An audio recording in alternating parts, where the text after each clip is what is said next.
Que dia hoje? Como é que é? Adriana, não? Como é que é? Hoje é dia 15. Elisângela. Elisângela. Caneta aí. Pessoal. Elisângela. Que dia hoje? Dia 15? Tá valendo? Boa noite. Quinta-feira, 15 de outubro, 19 horas. Brasília. À esquerda aqui é a Elisângela, nossa intérprete de Libras. Aqui o Wagner Rosário, capitão do Exército, concursado na CGU e ministro da Controladoria Geral da União. E à minha direita aqui, o nosso prezado pastor André Mendonça, ministro da Justiça. Anteriormente estava na Advocacia Geral da União. Então vamos começar essa live, né? Agradecer aqui o programa Os Pingos dos Is. Já começou lá? Que está nos acompanhando aqui com o seu sinal. Hoje, dia do professor, rapidamente apresentar aqui um trabalho que foi construído pela CGU e também pelo Ministério da Educação, onde ele criou aqui um kit, né? Bem diferente daquele kit lá de trás, né? Aqui é o kit um por todos, todos por um, pela ética e cidadania, é o material do professor. Então o professor já está rodado o material, vai começar a receber brevemente isso aqui, não tem tanta pressa, porque as aulas não estão sendo aí presenciais, infelizmente, tá? E tem também a versão do aluno. Tem a versão também digital. A versão digital. Todo o material digital e... Aqui o kit do professor e também tem o kit para o aluno. Exatamente. Que diferença, hein, pessoal, daquele kit lá de trás, você lembra? Aquele que ensinavam o que os pais não admitiam, aquela briga nossa contra aquele partido lá de trás, que realmente deseducava as crianças, agora é diferente. Temos aqui, então, um por todos, todos por um, pela ética e cidadania, o material do estudante. Está atrasado o sinal ali pra caramba, hein? Então, temos aqui, basicamente, são gibis, né? Nosso tempo de garoto tinha muito desse aqui, gibi, estou com 65 anos. E as figuras aqui são do... Tudo da Turma da Mônica, Cebolinha, Mônica e todos os outros personagens. E o Maurício de Souza, então, gratuitamente nos ofertou a sua coletânea de figuras para que nós possamos usar junto à garotada nas escolas. Então tem tudo aqui, tem joguinho de ludo, tem... Jogo da memória, só recortar e jogar. Alguma coisa mais, Wagner? Parabéns ao Wagner, que foi uma iniciativa da CGU, juntamente com o Ministério da Educação. Agradecer ao Instituto Maurício de Souza pelo apoio, o nosso ministro Milton também, que vem nos apoiando, e juntar toda a sociedade para a gente realmente levar a ética e cidadania para essas crianças, presidente. Eu estive vendo rapidamente uma história muito bacana, me lembra muito, um pouco, né, aquela cartilha Caminho Suave, onde você era alfabetizado e em cada uma das letras tinha uma historinha que você guardava para sempre, tá? Então, uma coisa que nunca mais saiu da nossa memória. E aqui é muito parecido, então, esse kit com as figuras de gibi, né, do Maurício de Souza, da Turma da Mônica, para a garotada aí realmente aprender muita coisa e bem como outro livro para o professor também poder melhor interagir com o aluno. Parabéns aí, ó, prezado aí, Wagner Rosário. Outra coisa, hoje é dia do professor, todo mundo é professor aqui. A Elisângela é professora do quê, Elisângela? De Libras. Professor do quê? Hoje eu estou na área de combate à corrupção, né, presidente? Mas é professor também ou não? Sim, dou aula em algumas universidades aí. Professor de? Na área de Direito e Integridade.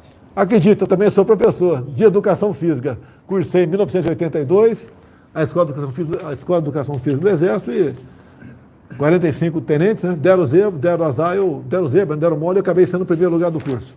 Então, parabéns a todos os professores. Em grande parte, né? Grande mesmo, o futuro do Brasil passa pelas mãos de vocês. Essa molecada aí que tem que ser cada vez melhor, ser instruída para poder lá na frente ser útil para si e para o Brasil. Antes de entrar no assunto mais importante, não é à toa que eu estou com dois ministros aqui da CGU e da Justiça, mas curiosidade aqui, bem rapidamente aqui. Temos aqui uma matéria, né? de 1º de abril, até parece que é dia da mentira, mas não é não, 1º de abril. Questionada sobre Bolsonaro, OMS diz que contenção de coronavírus inclui lockdown. E agora aqui, 6 meses depois, outra matéria. OMS pede à Europa para não utilizar confinamentos, não fazer lockdowns. Eu acho que eu vou acabar indo para a OMS, hein? Tu acha que você é mais eu? O Tedros continua lá, o que tu acha aí? Tá meio confuso lá. Lá tá confuso, não, lá é o... Ó, tá 7-0 para mim, não é 7-1 não, tá 7-0 para mim, não perdi nenhuma ainda. Alguns acham que eu chutei, mas é muito chute para dar tudo certo. É questão de estudar, ir atrás, conversar com médicos, conversar com embaixadores, tá? O que acontecia, por exemplo, em países da África subsaariana, como é que era tratada essa questão lá. Por que a cloroquina? O cara usa a cloroquina para malária, né? Para lúpus. E muitas vezes a pessoa com Covid não tinha que tomar, acabava tomando aí a cloroquina. Aconteceu isso aí. Ou com malária e vírus, tomava a cloroquina e dava certo. E nós não tínhamos alternativa. Você tinha que buscar fazer alguma coisa. Os americanos estavam estudando, lá com a sua Anvisa, né, a FDA, e eles estavam estudando porque tinha alguma possibilidade de dar certo, ninguém ia estudar uma coisa que não tinha chance nenhuma, e acabamos então fazendo essa opção, porque nós tínhamos que optar por alguma coisa. E deixar bem claro, a receita, né, era exclusiva do médico, sempre o médico que decide se você vai tomar isso ou aquilo. Vamos continuar aqui? Bora. Curiosidade apenas aqui. Olha a maldade da notícia aqui da imprensa, né? Essa aqui eu acho que é da Veja, se não me engano aqui. Governo Bolsonaro libera 400 mil para documentário sobre amigo de Lula. Então quem lê isso daqui, pô, o Bolsonaro virou petista, né? Virou de esquerda. Apareceu a verdadeira face dele. Detalhe, essa emenda aqui é a emenda impositiva de um deputado do PT de São Paulo. Então chega, isso aqui no caso foi lá para o Ministério do Turismo, que foi ali para a Secretaria de Cultura, e o secretário liberou, porque a emenda impositiva tem que liberar. Eu jamais destinaria recursos públicos para fazer um filme sobre amigo do Lula, jamais. Mas esse deputado do PT de São Paulo resolveu fazer isso aí. Agora, outra coisa, né? Repito, emenda impositiva. Arredondando números, nós temos aproximadamente 600 parlamentares, entre deputados e senadores.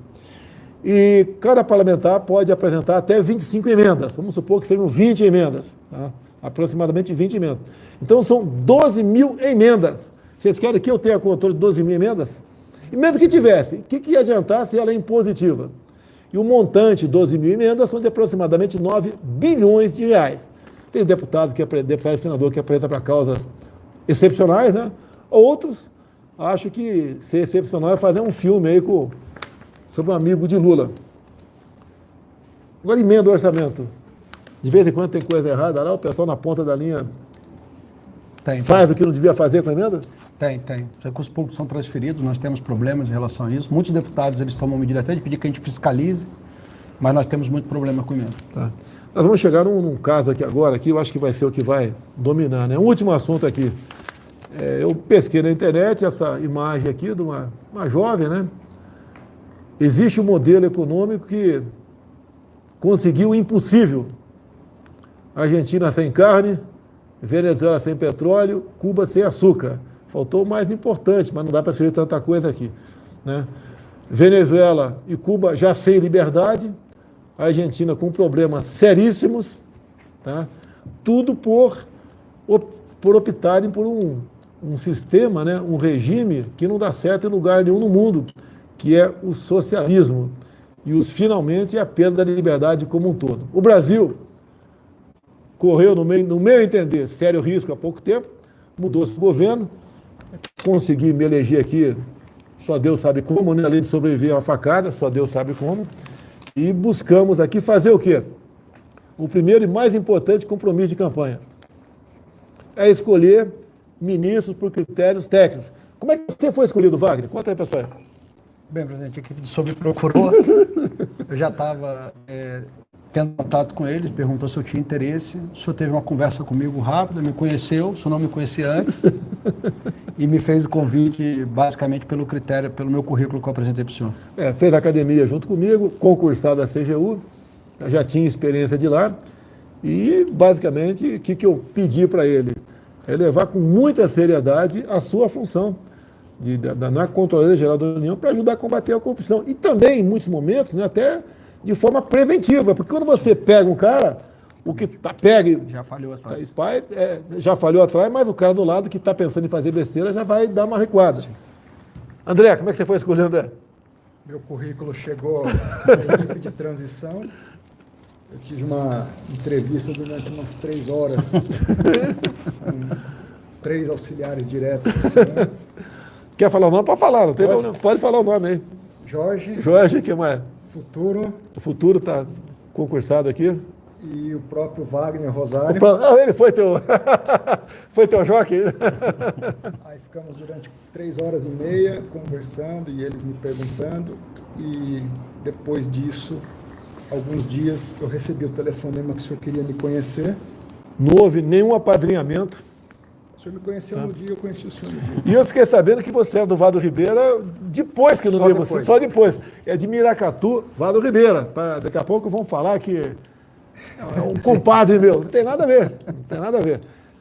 É evangélico, é pastor, é uma pessoa excepcional, faz um brilhante trabalho no Ministério da Justiça, que é um ministério difícil também, não é fácil tratar desses assuntos. E todo mundo aqui se conversa. Não tem... eu devo o meu ministério a tal grupo. Ele aqui deve para outro grupo. Então, para servir não a nação, mas aquele grupo, não conversam entre si. Eu já vi no passado, né, o ministro falar o seguinte: não devo satisfação a você, eu devo a esse grupo que me nomeou. Isso não existe. Aí vem, no meu entender, tá, o segredo de não haver, ou até o momento, pode ser que apareça, né, não haver corrupção em meu governo. Em meu governo não tem corrupção, até o momento zero. Agora, a má-fé da imprensa e de alguns internautas, a gente sabe que o objetivo é sempre tentar o desgaste, né? É dizer que eu disse que não tem mais corrupção no Brasil. Ninguém falou no Brasil, foi no meu governo. O que é o meu governo? São os ministros. No caso, atualmente, 23 ministros. O que era comum no passado acontecer? Corrupção no Ministério do Transporte era muito comum. No Ministério da Saúde era muito comum também. Ministério do Desenvolvimento Regional também, tá? Pode estar havendo corrupção em algum setor? Pode, porque não é fácil você administrar. Por exemplo, o Rogério Marinho tem 20 mil obras em execução. Como é que ele vai tomar conta dessas 20 mil obras? Ele faz em cima do critério da confiança, pede apoio à CGU. A CGU tem um trabalho excepcional no combate à corrupção. Fala alguma coisa para a gente, Wagner. Presidente, eu falo que muito desse trabalho que vem, desse resultado que o senhor tem para apresentar hoje do governo sem corrupção, ele vem de algumas medidas que o senhor tomou no início do governo. A primeira dela é o decreto 9727, que criou critérios mínimos de preocupação de cargos. Hoje, qualquer um que é indicado para o governo, que vem, porque são muitos cargos no governo, o senhor indicou diretamente os ministros, mas tem outros cargos, essas pessoas passam por uma verificação sobre o currículo delas e sobre os antecedentes morais dessa pessoa, se ela respondeu o processo, se ela já foi condenada. Isso também evita problemas. E outro ponto importante, que é bom ressaltar aqui hoje, nós atingimos ontem 100% dos órgãos de administração direta autárquica fundacional, todas as autarquias, todas as fundações e todos os ministérios do governo, todos eles têm hoje uma unidade de gestão de integridade implementada que trata de assuntos de detecção de casos de corrupção, de prevenção e de sanção. Esse é um ponto importante, o senhor vem desenvolvendo isso aí e os resultados são apresentados a partir desses dados que nós não encontramos corrupção na cúpula do governo. O que era comum agora deixou de ser. Tá? E qualquer coisa que acontece, alguns de má fé culpam o governo. Como, por exemplo, tivemos um problema agora em Roraima. Porque, assim, são vários problemas em Roraima, que foi externado no dia de ontem uma ação da Polícia Federal. Como é que começou essa ação da PF? Quer começar, Wagner? Não, vai o senhor primeiro. A Polícia Federal tem feito, ao longo dos últimos meses, uma série de verificações, junto com a Controladoria Geral da União, da aplicação dos recursos da saúde para o combate ao Covid. A Controladoria verifica possíveis indicativos de fraude, comunica à Polícia Federal e se inicia um processo de análise de tudo o que está acontecendo. Esses recursos são passados para os estados e a gestão, a responsabilidade pela administração e aplicação desses recursos é dos estados. E nós temos verificado, lamentavelmente, nós somos contra pena de morte, mas... Eles levam à morte muita gente por desvio de recursos. Por desvio de recursos na área de saúde, presidente. E, lamentavelmente, autoridades dos estados, segundo as apurações, as investigações feitas pela Polícia Federal e pela CGU, pelo Ministério Público, e com a aprovação e acompanhamento do Judiciário de aplicação irregular desses recursos. Em Roraima, o que se verificou foi um repasse desses recursos para o governo do estado, foi para a Secretaria de Saúde do estado, e na aplicação por parte da Secretaria de Saúde do Estado, possíveis irregularidades que a Polícia Federal e a CGU verificaram. Houve uma decisão do Supremo Tribunal Federal respaldando a operação e a busca e apreensão, e, no caso, a Polícia Federal e a CGU executaram o mandado da Justiça. Quando eu falo não tem corrupção no governo, eu repito, não tem. O que é o governo? São os meus ministros. Tá? Se tiver algo errado no ministério meu, a investigação vai acontecer. Qual é a responsabilidade minha? É fazer com que se aprofunde a investigação para punir os possíveis culpados. Agora, até o momento, zero. Há pouco tempo, né, faz parte do meu governo também, as estatais. Vocês se lembram como era a Petrobras, o escândalo da Petrobras, um atrás do outro. Tá? Vocês lembram também a questão do BNDES, usar recurso do BNDES, do povo, para fazer obras fora do Brasil. E com toda certeza, posso afirmar, né, parte desse recurso poderiam estar voltando para quem liberou aqui o recurso aqui do Brasil. Pode ter acontecido, que afinal de contas é muita caridade com certos países aqui da América do Sul e da África, e também da América Central. Tá? É como o Porto de Mariel, por exemplo. Então, é a corrupção... Aí sim pertence ao governo, e alguns querem dizer que o caso de Roraima tem a ver com o meu governo, porque ele é meu vice-líder. Olha, pessoal, eu tenho o total de 18 vice-líderes no Congresso, 15 na Câmara, que foram indicados pelos respectivos líderes partidários, e 3 no Senado, que é de comum acordo. Tá? Esse senador, ora nesse caso em Roraima, é uma pessoa que gozava do prestígio, do carinho, de quase todos. Eu nunca vi ninguém falar nada contra ele. Aconteceu esse caso, lamento. Hoje ele foi afastado da vice-liderança. Agora, querer vincular o fato de ser vice-líder à corrupção do governo, não tem nada a ver. E olha só o que a imprensa faz. Olha a revista Veja aqui. PF encontra dinheiro no cofre de vice-líder de Bolsonaro. Aqui a Folha sem comentário. PF apreende dinheiro entre as nádegas de vice-líder do governo Bolsonaro. Tentando vincular a mim o tempo todo. Estadão. PF encontra 30 mil na cueca de Chico, vice-líder do governo Bolsonaro. Eu o tempo todo tentando me vincular à corrupção. Pode haver corrupção no meu governo? Acontecer? Pode, nós vamos tomar providência. Esse caso não tem nada a ver com o meu governo, repito. O meu governo são os ministros, estatais e bancos oficiais. Mais alguma coisa? Se o senhor quiser que eu explique como é que essa interação... Explica aí, vai lá. É importante também a gente lembrar que os trabalhos conjuntos da CGU com a Polícia Federal, ela é o nosso principal parceiro nessas investigações, e eu vou só dar alguns números para que a gente tenha a noção. Só esse ano foram 67 operações conjuntas, né, que apontam aí para um prejuízo de cerca de 1,1 bilhões de reais. Dessas 67 operações, 29 tiveram iniciativa das investigações na CGU, 29 na Polícia Federal. Empatou por coisa. Empatou. E 9 no Ministério Vamos Público. lá, se eu tivesse influência, quisesse influenciar, não quisesse que investigasse alguma coisa, não teria botado uma pessoa como o Wagner lá. É muito simples. Agora, o que dói é você trabalhar com um desgraçado e uns idiotas aí, né, te acusar de corrupção.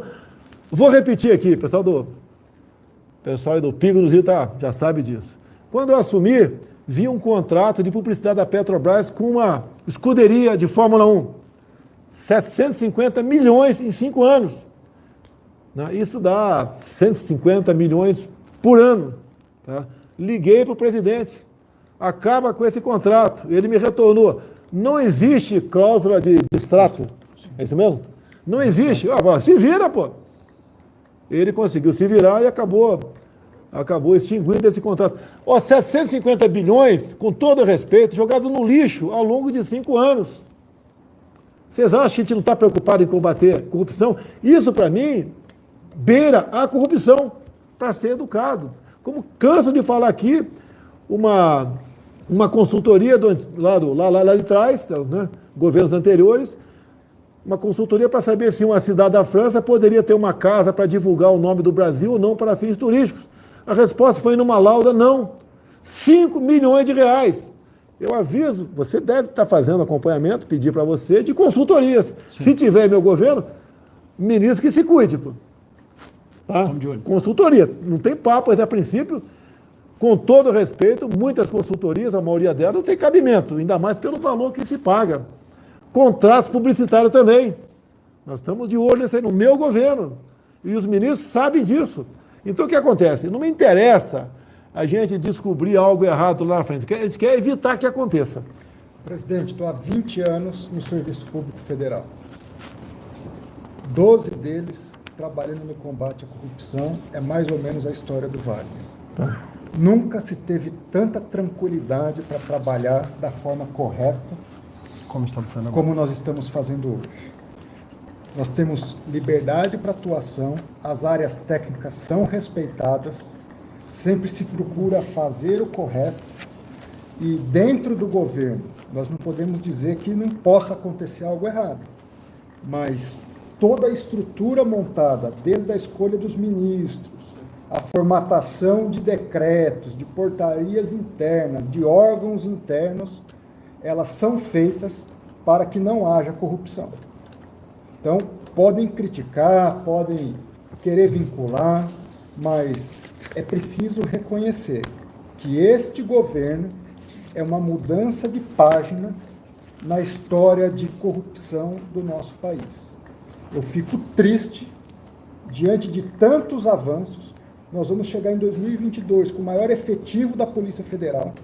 A Polícia Federal nunca trabalhou tanto como tem trabalhado.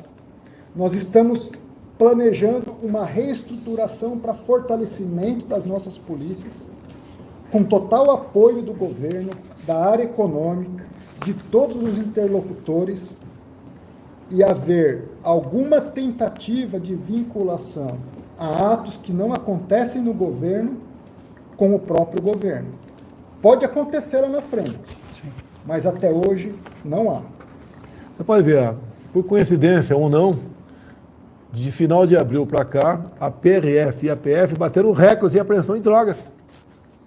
Tá? Em boa hora até aconteceu aquela demissão, aquele pedido de demissão, na verdade, porque faltavam aproximadamente 10 dias para expirar um prazo de um concurso para a PRF e para a PF também. Graças ao trabalho dele, né, e dos DGs, diretores gerais, que eu indiquei, o Ágil da PRF e o Rolando da PF, nós conseguimos em poucos dias sensibilizar a Fazenda, de modo que estive agora na formação de 300 PFs. Vai em breve estar em Santa Catarina com 600 PFs. Com 600 dessa mesma leva. E também estamos ultimando 2 editais, deve ser a partir do ano que vem, concurso para mais 2.000 PFs e 2.000 PRFs. Porque alguém quer demonstração maior do que essa, de que estamos realmente combatendo a corrupção?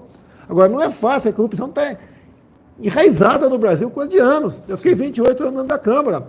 Alguns falam, não fez nada. Ainda bem, né? Você fala que não fez nada. Pior que você falar se tivesse feito alguma coisa de errado. Agora, eu ajudei sim. Tenho 2 projetos, 2 leis de minha autoria, lei simples, sim, tá? Mas ajudei a feitura de muitas outras leis. Consegui evitar que certos projetos fossem arquivados, que seriam, no meu entender, danosos para a sociedade. Agora, a corrupção em si, a coisa é terrível, tá? A determinação para ele, nem precisava dar, e para ele também, fazer que, de toda maneira, se chegue ao final da linha, se busque os responsáveis, que com esse trabalho, né, consiga inibir, dissuadir os outros a praticá-la. E, no meu entender, o governo está indo bem, não tem ato de corrupção no meu governo, não tem corrupção, não tem. Até eu falei, eu tinha que a Lava Jato, para mim não funciona, até o momento não funciona, para mim, para o meu governo. Agora, para o Brasil, está funcionando. E com toda certeza, teremos operações da Lava Jato até o final do ano, com toda certeza. Como teremos mais operações da PF, junto com a CGU, da CGU junto com a PF, junto com o Ministério Público, estamos aí trabalhando. E não tem como alguém acha que dá para controlar a PF. Dá para controlar a PF? Não dá, não se deve e não se irá. Ainda me acusam, aquele processo lá, daquele cara, né, de interferência na PF. Não tem nada, não acharam nada sobre interferência na PF. Tá? Inclusive, eu considero aquilo uma denunciação caluniosa. Vamos esperar o processo chegar ao final para ver o que nós vamos fazer. Tá certo? Uma pessoa que resolveu me acusar do nada. Tá certo? Vamos voltar a esse assunto aqui. Sancionamos a lei que altera o Código de Trânsito. Não era aquilo que eu queria. A Câmara e o Senado mexeram muito. Tá? No meu entender, o projeto deu uma pequena melhorada, não aquilo que eu queria. De mais importante, a carteira nacional de habilitação passei a validade de 10 anos para quem tem até 50 de idade. O meu era até 65. Tá? Não era em causa própria, né, que já tenho 65, mas com todo respeito, acho que ele tem 65. Hoje em dia, está muito bem. Olha o Augusto Nunes aí da Jovem Pan. Tem cara de 50. Está muito bem, mas deve estar na minha idade. Eu estou vendo um pouquinho mais. Está em plena forma, sem problema nenhum. Tá?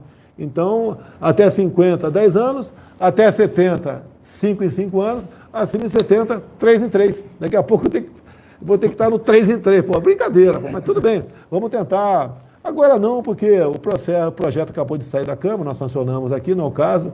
O ano que vem a gente apresenta um novo projeto para mudar essas coisas. Como nós fizemos aqui, o pessoal pode achar que não é importante.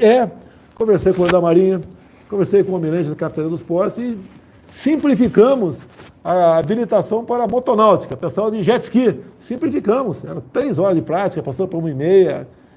Simplificamos bastante isso daí. Porque em certos países, você se habilita por... Você assina um termo de responsabilidade e vai pilotar o jet ski. Se você quiser, na minha região pobre, mas linda, Vado Ribeira, por exemplo, e andar de jet ski lá no Vado Ribeira, se tiver, não tem, né? Mas se tivesse lá em Registro, 7 Barras, Iporanga, Eldorado, alguém com jet ski ali para alugar, você não ia poder alugar, se não tem habilitação.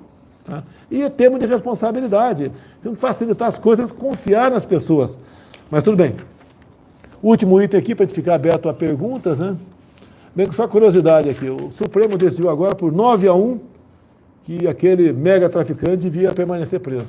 Então, quando saiu a decisão monocrática de um ministro, pela sua liberdade, eu apanhei. Foi a lei do Bolsonaro, que ele sancionou em dezembro, que permitiu a soltura do mesmo. Bem, vamos lá, apanhei bastante. Eu sou o culpado de tudo, né? Responsável por tudo aqui no Brasil. Então, quando ele foi posto em liberdade por uma decisão monocrática de um juiz, de um ministro, deram pancada em mim. Agora, 9 outros ministros falaram que devia estar preso. E aí? Quem está certo, quem está errado? Os 9 ou 1?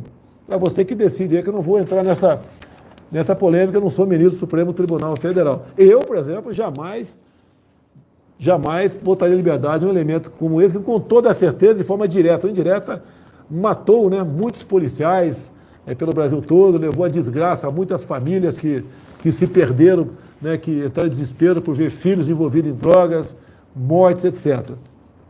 E a lei aqui, a lei 13.964, eu não vou discutir aqui porque é interpretação, cada um interprete aí da sua maneira, né? Mas a minha maneira de interpretar aqui, o juiz poderá, se apoderar, não pode. Né? Talvez você explique daqui a pouco aqui essa questão aqui, né? E também uma das coisas, essa lei aqui, texto semelhante existe em muitos países envolvidos do mundo, e aí a ideia aqui no Brasil, eu já vi acontecer. É muito comum acontecer no meio da polícia militar, né? Eu acho que qualquer estado, não há diferença tocante a isso. Tem lá 10 policiais numa operação, sai uma coisa errada ali, ou um deles é acusado de fazer uma coisa errada. Os 10 ficam presos preventivamente, 1 ano, 2 anos, 3 anos. Então o objetivo da lei esse que não tem recurso, apresenta o HC, começa a ser analisado lá de baixo, tá? Ver se está bem fundamentado ou não, se existe uma circunstância para liberar esses policiais ou não, e o juiz decide. Vamos ficar aberta a pergunta aí? Até porque daqui a pouco tem jogo do Flamengo, né, Cid? Eu estou quase torcendo o Flamengo. Depois da derrota do Palmeiras, quase que eu estou virando flamenguista aqui. Você vai ser feliz. Você feliz? Não, eu acho que vou virar galo. Eu vou ser galo de Minas Gerais, tá? E também ser Cruzeiro, né, para não ser rebaixado. O Cruzeiro, vamos dar uma reagida aí. Se for o caso, aí A partir de hoje eu sou Cruzeiro em Minas Gerais, né? Tenho certeza que o Cruzeiro aí vai deslanchar. Alguém quer falar alguma coisa antes das perguntas? Quer ganhar um presente? Um presente de você? Isso aqui é dos policiais penais, presidente. Vou ler o que eles escreveram para o senhor. Rapidinho.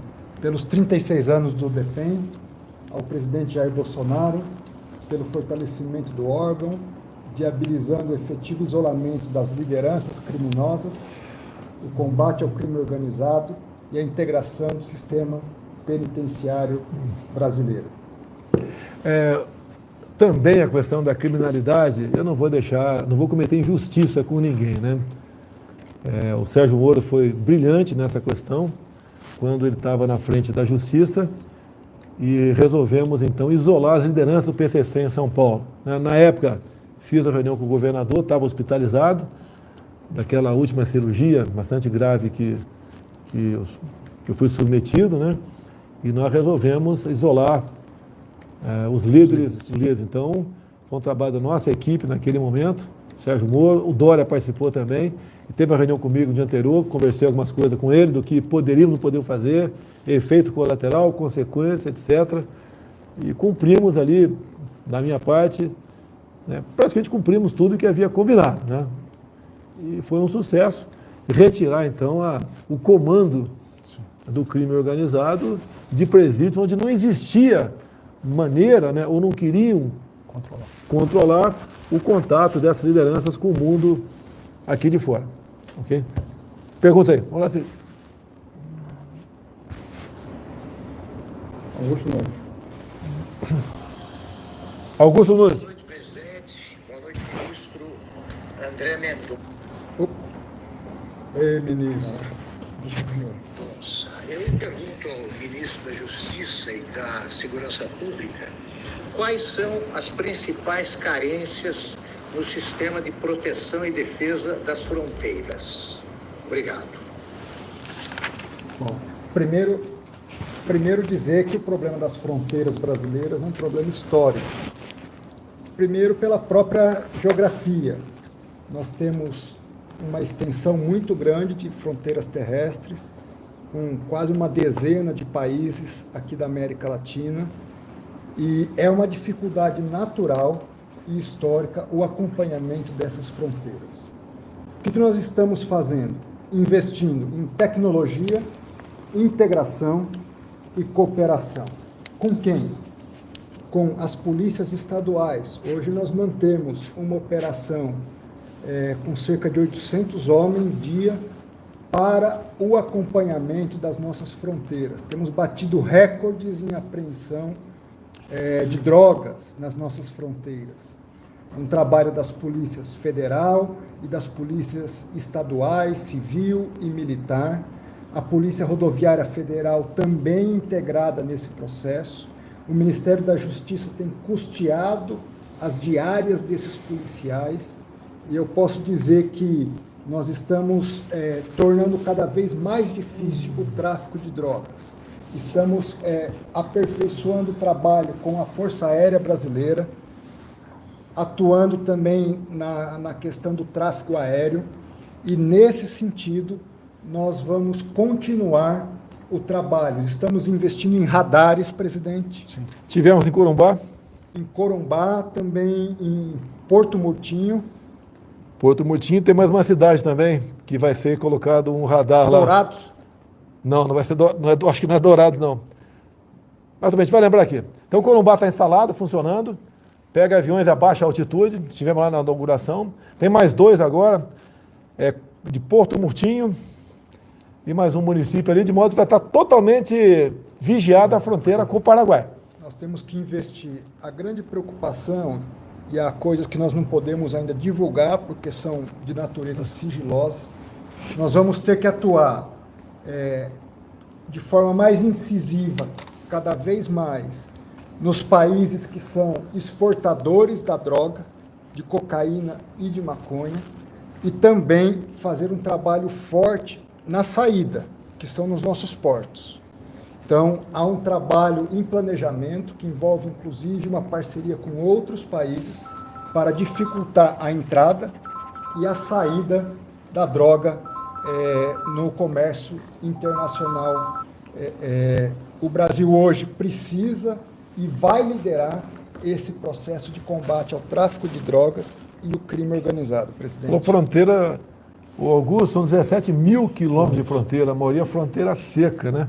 Até pedi o pessoal levantar aqui para mim rapidamente a distância em quilômetros da fronteira com o Paraguai, com a Bolívia, Colômbia, Venezuela, Peru. Colômbia, é um mundo aqui.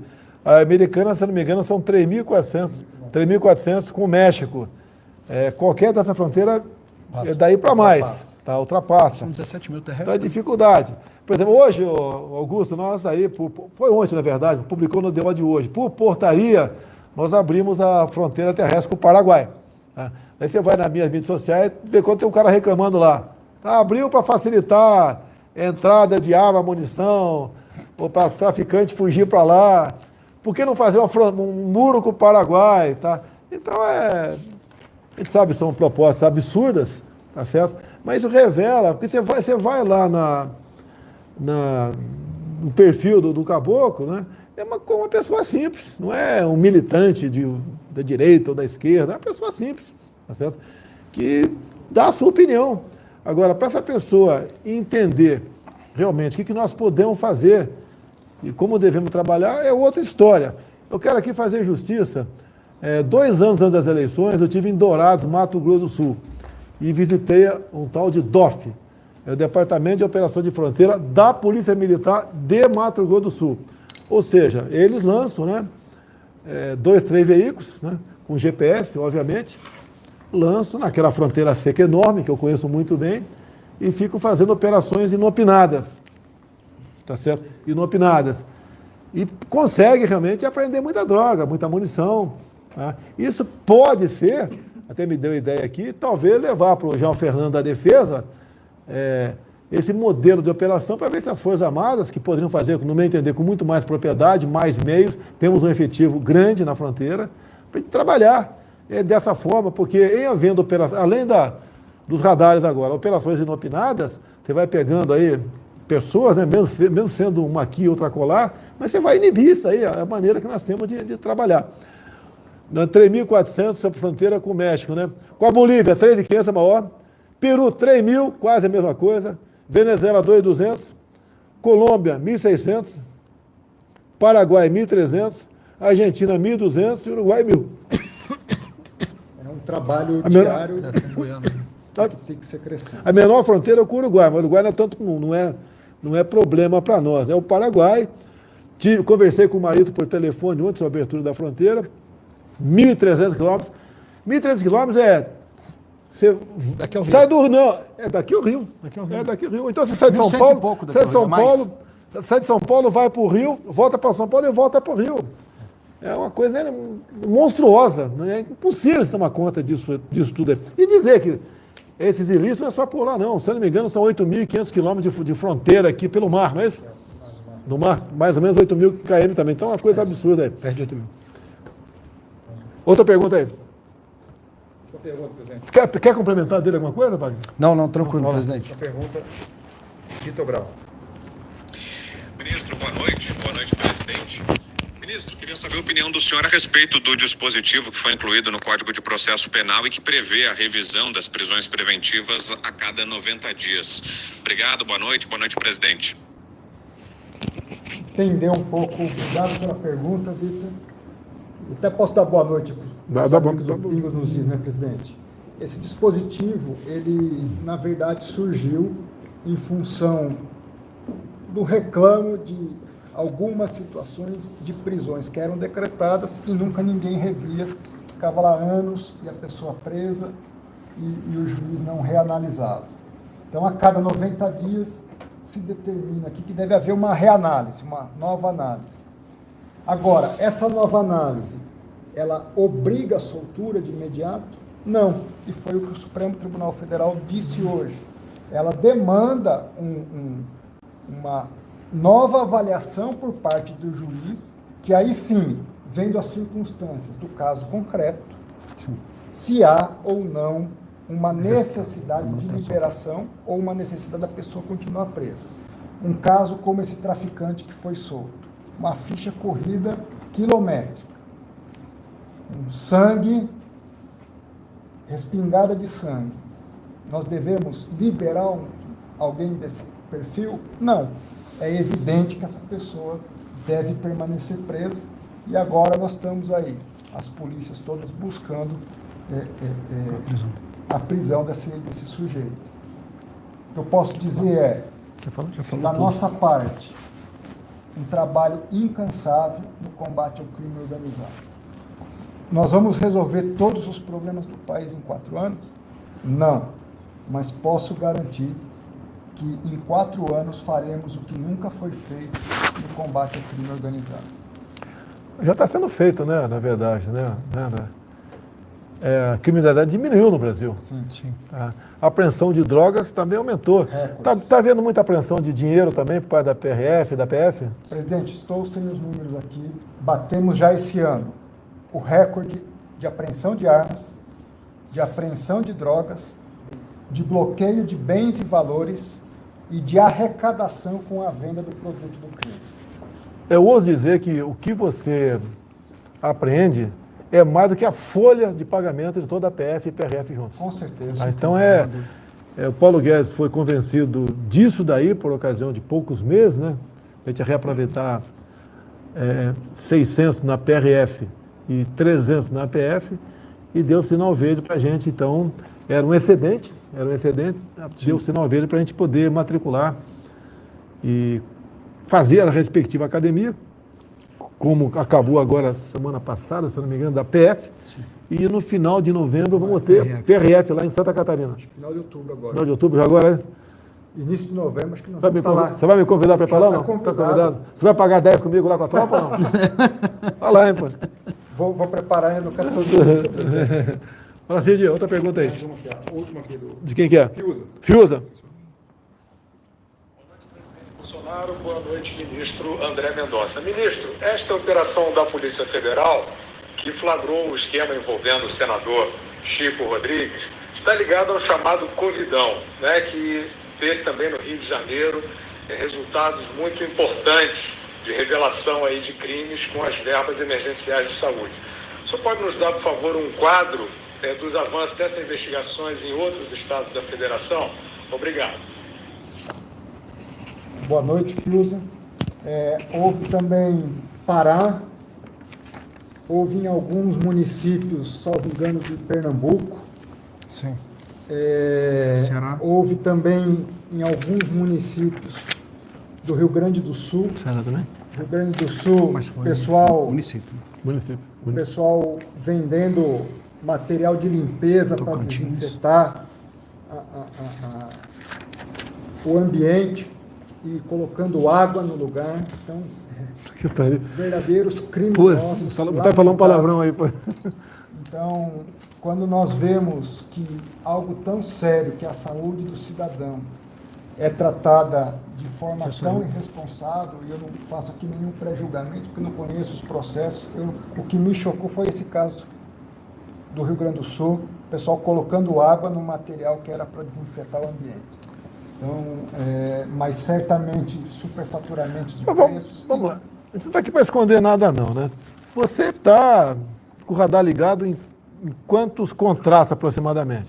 Tem ideia não? Do governo federal a gente filtra todos. Tá. Do governo federal. Dos estados nós selecionamos 279 municípios e também... Com suspeita? Estados... Com suspeita. Não. Pegamos os maiores, que tem mais quantidade de recursos, e estamos acompanhando, porque os outros a gente não tem perna para acompanhar. Então fechamos em 279. Aí estão todos os estados, todos os municípios acima de 500 mil habitantes e mais alguns outros que são os maiores de cada estado. Somamos aí 278. Esse pessoal está no radar, então? Está no radar. Todo dia a gente atualiza os dados e vai acompanhando. Você detectando peixe na rede, você passa para a PF? A gente faz a investigação, detectando que tem problema, a gente faz a investigação, já faz contato com a Polícia Federal, porque a gente tem um contato muito estreito, e iniciamos as investigações. Muitas das vezes, quando a gente chega lá, a gente já está com os dados praticamente já... Wagner, melhorou a integração PF-CGU? Muito. Estamos trabalhando direto, reuniões uma atrás da outra. Para que o senhor tenha noção, eu não sei se a Polícia Federal fez alguma operação sem a CGU no termo do Covid, deve ter feito, mas em conjunto conosco foram 39 operações fechadas até a data de hoje. que representam aí um prejuízo estimado aí de uns 700 milhões de reais. Esse trabalho está sendo, pouco, perto do quantitativo de recursos repassado, mas a gente está acompanhando com olho atento aí, CGU e Polícia Federal. Mais alguma coisa? Presidente, é dizer que nosso compromisso é com o cidadão, nosso patrimônio é o nosso nome. O senhor nos convidou pelo currículo, não que não haja gente tão boa quanto nós por aí, por esse Brasil, mas nós estamos aí trabalhando 24 horas por dia para deixar um Brasil melhor para nós, para os nossos filhos e para os nossos netos. Augusto Nunes, Vitor Brown, Fiuza, mais alguém falou lá da Jovem? Zé Maria não falou hoje não. Tá? Muito obrigado por nos fornecer esse sinal.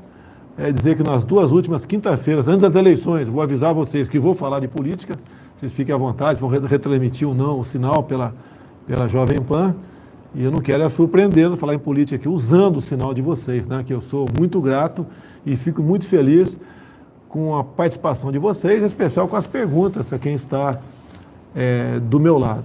Então, obrigado a vocês. Até a semana que vem. Mais uma coisa? Tá aqui? Só isso. Semana que vem, vamos trazer mais um ministro aqui até para ser escrutinado, para a gente continuar mostrando desde a primeira, se não me engano, desde a primeira quinta-feira, que quando eu assumi, né, a presidência da República, dando satisfação a vocês o que nós fazemos, pegando aquilo que mais importante acontece durante a semana e mostrando bastante. Faltou a gente falar sobre o Genoma Brasil, um projeto maravilhoso lá tendo à frente o nosso general Pazuello, foi uma coisa excepcional. E curiosidade, até falei quando usei da palavra, né? A primeira vez que eu ouvi falar a palavra desoxirribonucleico, ácido desoxirribonucleico, se eu não me engano, em 1970, 72, o professor Jackson, médico, falou isso a primeira vez, e quem diria, 50 anos depois, a gente está voltando nesse assunto, logicamente com muito mais informações, onde nós possamos fazer um mapa genômico, não sei se o nome é esse, não sei, de cada um. Até falou bem lá o Pazuello, por exemplo, você às vezes é obrigado, até pela justiça, comprar 100 doses para pessoas que têm a mesma doença, né? Doença rara. E ela só vai ter eficácia para 3. Então, 97, você vai dar o remédio e não vai ser um placebo. Então, com esse genoma, você vai poder dizer, não, o remédio certo é esse, né, para essa pessoa, o mesmo remédio para outra pessoa que tem a mesma doença não dá certo. Então, essa questão de economia, porque o dinheiro que você deixa de gastar numa área da saúde pode gastar no outra para atender a mais gente. Então, é uma coisa fenomenal que o nosso prezado Pazuello está fazendo. E mais ainda, né? Se houver necessidade, se um dia tiver interesse, sei que você não faz isso, né? Eu nunca vi o Augusto Nunes fazer, eu abriria as portas do Ministério da Saúde por 1h30, como tive ontem, para vocês conhecerem por dentro o Ministério da Saúde. O que era antes, eram salas com pilha de papéis, quase nada era informatizado, onde muita coisa esquisita podia ou estava acontecendo de fato lá dentro. Atualmente, quase tudo informatizado lá dentro, um nível de servidores excepcionais, que eu fui apresentado há uns 40 aproximadamente, em 3 oportunidades lá, onde cada um mostra o que está fazendo. É uma coisa fantástica o que vem acontecendo com o Ministério da Saúde, né? Outrora, foco de corrupção e desmando demais. Hoje em dia, tem coisa errada? Tem. Estamos em cima, em especial o Pazuello, buscando fechar esses ralos da corrupção que pode estar acontecendo ainda, não só no ministério dele, como em outros ministérios, e esse trabalho é feito basicamente pelo capitão Wagner do meu lado aqui. Então, prezado Augusto Nunes, Vitor Brown, Fiuza, muito obrigado. E você que está nos assistindo agora, entra aí no site aí da Jovem Pan, assista ao programa Pingo nos Is, tem mais alguns minutos, para nós ouvirmos aqui as considerações finais dessa equipe da Jovem Pan. Obrigado a todos. Até a próxima semana que vem, se Deus quiser.